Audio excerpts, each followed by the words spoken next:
All right, let's jump into this thing live again. Can't remember if the last time I did this it was live or the time before, but this is the format I'm planning on going forward with just because it's easy.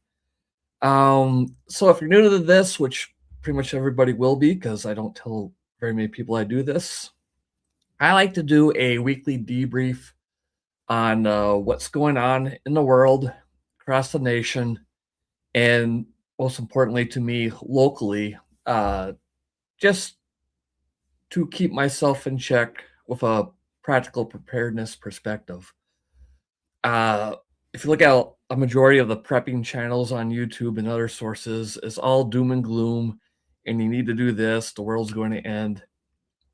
I do this kind of as a sanity check for myself, and if others find it interesting too, it's a win-win.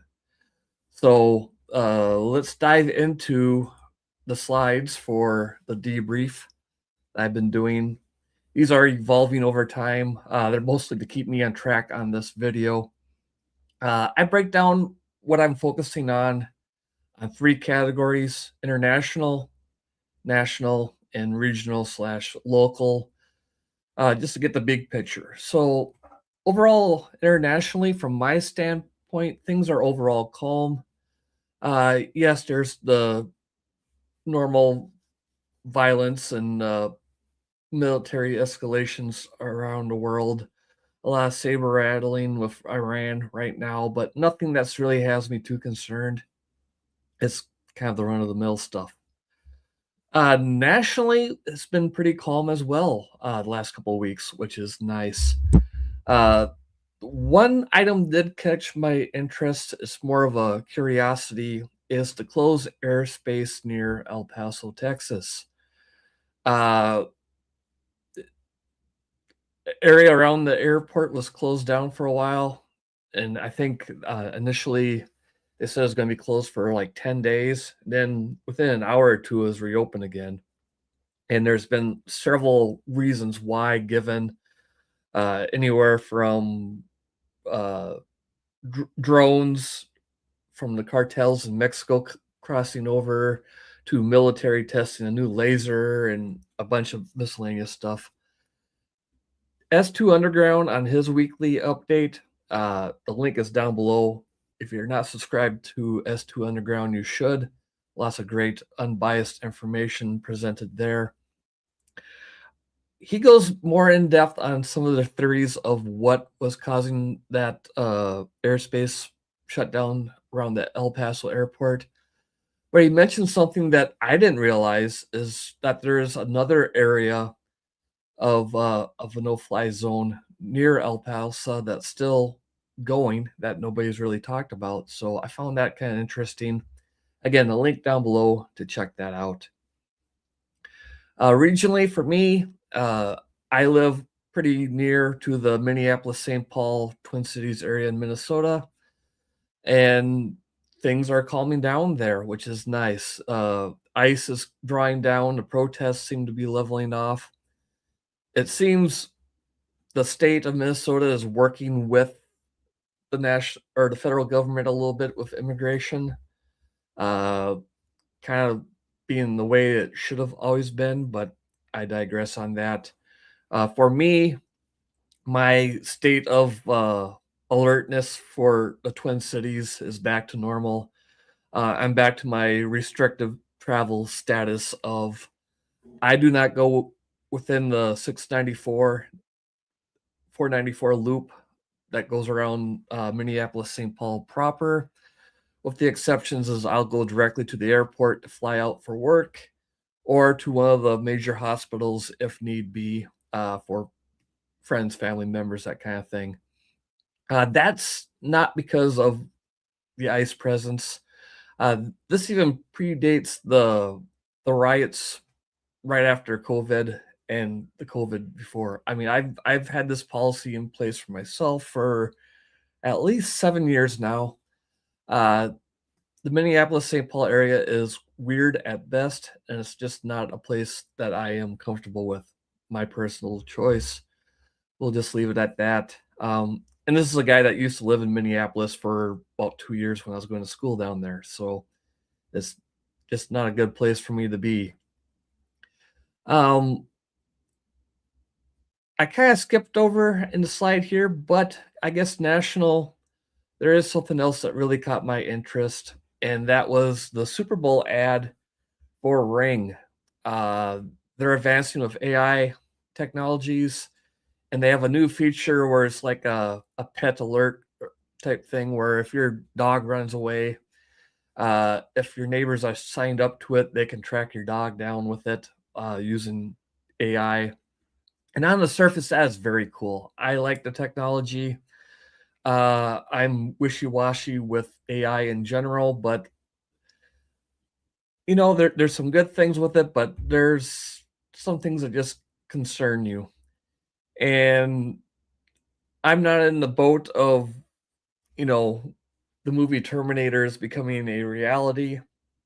I think there's still hope for humanity over technology, but the undermining concern that myself and others have for a long time is how our privacy is just up for sale with big tech. Um, as the slide says here, Big Brother in the old days, when you said Big Brother, you thought of an overreaching government or possibly your employer if you worked for a large company. But nowadays, Big Brother is big tech as well. Uh, and it's very concerning.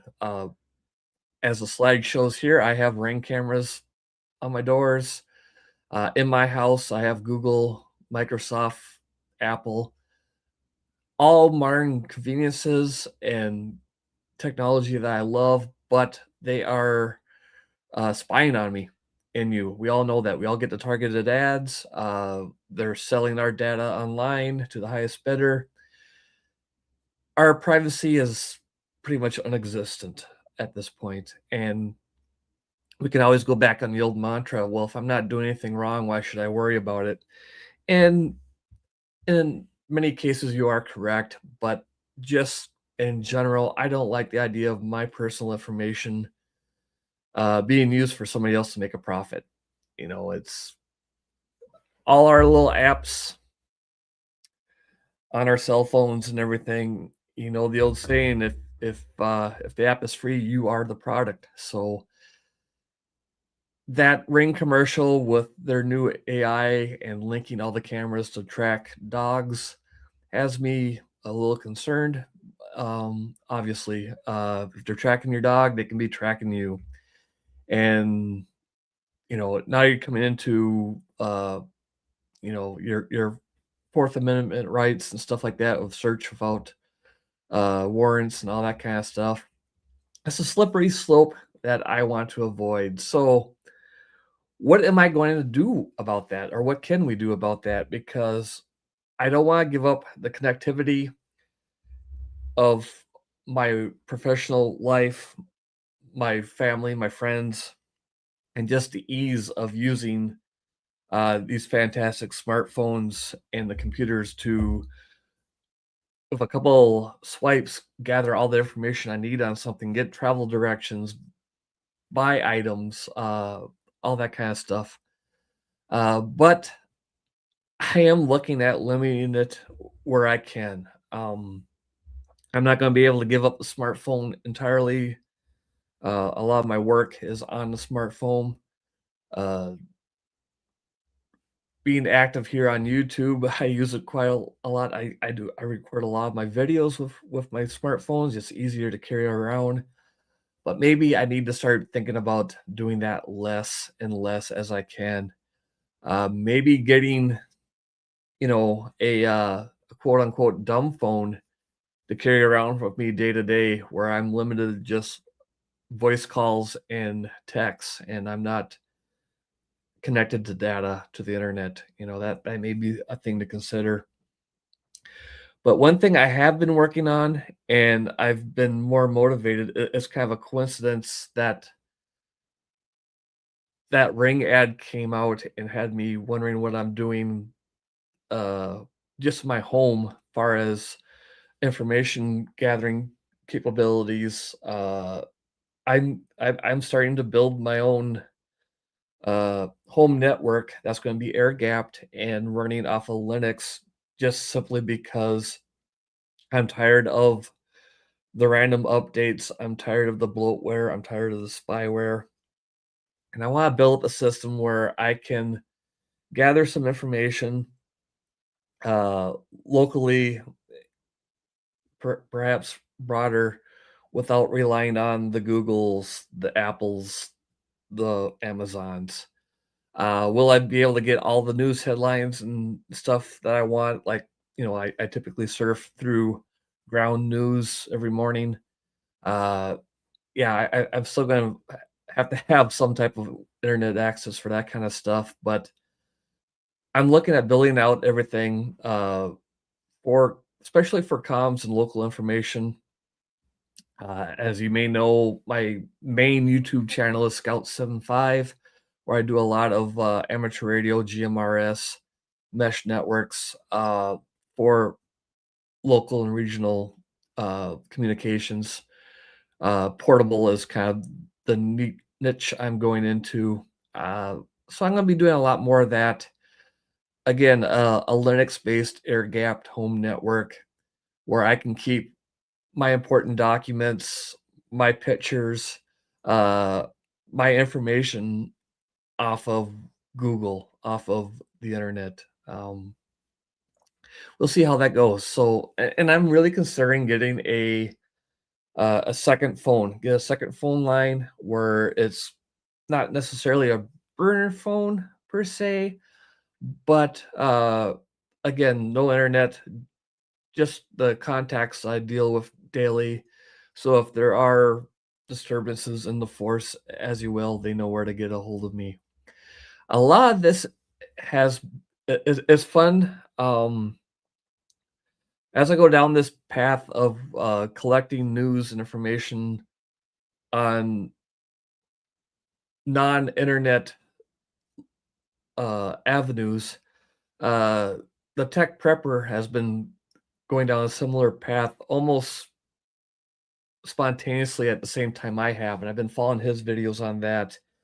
And recently, he put out a longer live stream where he went into some more details. I'll put a link to that below as well. He's doing a series on Signet.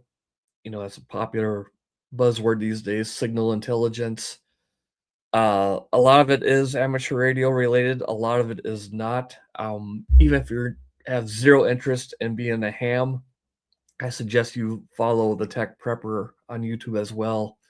He's going, especially this series he's doing now on signal intelligence.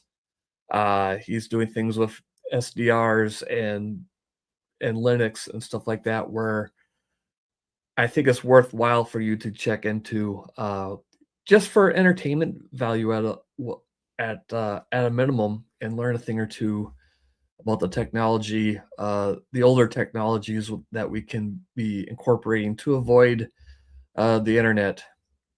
Um, Besides the borderline tinfoil hat, uh, they're all spying on you mentality.